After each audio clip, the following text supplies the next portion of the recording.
What food isn't better homemade? Sushi. A really top-notch sushi chef just has way more skill and personal connections with the people in the supply chain to get the top quality fresh fish and ingredients. Croissants. Laminating dough is hell, and if you don't do it properly or if you let it get slightly too warm, you don't get that light airy interior. So much better to just go to a local bakery. Most candy making is hard. But for me, refried beans, I know, it's the lard, but mine are never nearly as good. Puff pastry. Pho, it's just not worth the effort to do it yourself.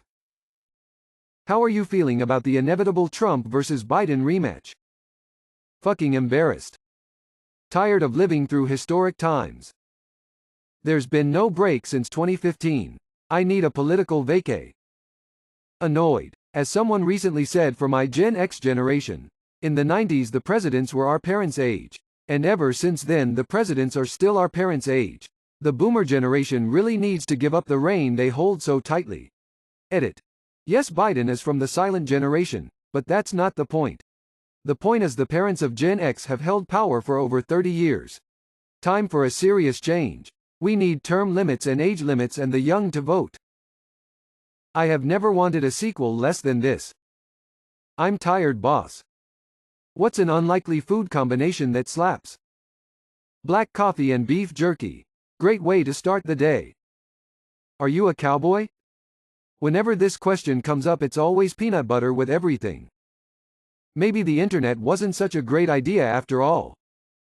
A lot of responses could be rephrased as, I combine this really fatty thing that already tastes really good with a really sugary thing that also already tastes really good, and the combination tastes good.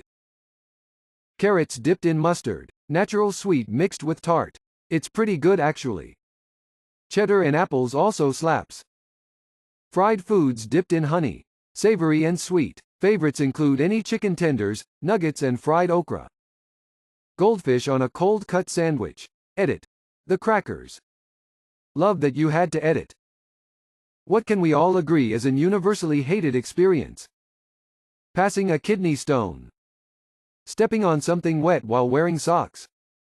There's that one guy on Reddit that prefers to shower with socks on. Stubbing your toe.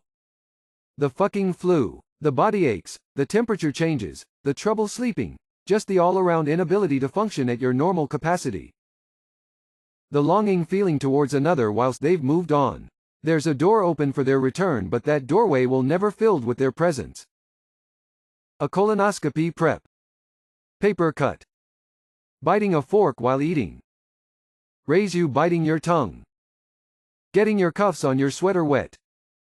Ripping a nail off way too low. It frickin' bothers you for days. Americans, what is something us Europeans aren't ready to hear? Water should be free. You guys smoke too much. Ice cubes are nice, actually. Also air conditioning. You invented all of our measurement systems and named it soccer. Being racist against Romani does in fact count as racism. You copy us way too much for the amount of shit talking you do about us. You named it soccer first. Then you changed it. Edit. If you are short on time, please rest assured that someone from England or another part of Europe, they are not the same, has probably already corrected my geography, my flawed understanding of, well, most things and insulted me in fancy-sounding ways. It's complete bullshit that you have to pay to use public bathrooms. You guys are gaining weight too.